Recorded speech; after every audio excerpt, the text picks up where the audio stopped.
Hello children! In this lesson, we will learn the difference between rolling and sliding. What is rolling and what is sliding?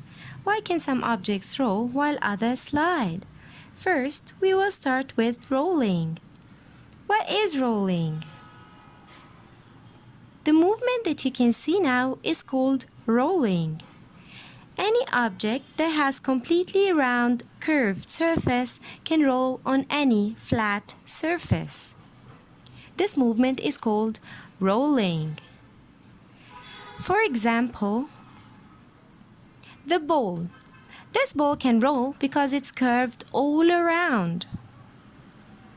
Now let's learn about sliding. What is sliding?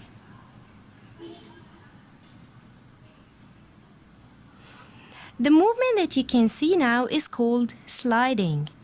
Any object that has at least one flat face can slide on any flat surface. For example, this cube. It slides because it has a flat face. Now, let's try this together using objects from our classroom. Here I have a school book and a glue stick. What do you think? Which one will roll and which one will slide? Let's see. I'll start with the glue stick. Will it roll or slide? Let's see together. It rolls.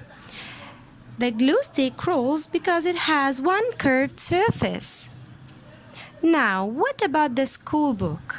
Will it roll or slide? Let's see. The school book slides.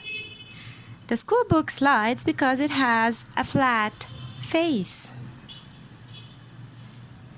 So remember, any object that has completely round, curved surface can roll on any flat surface. And any object that has at least one flat face can slide on any flat surface. I hope you enjoyed the lesson. Bye!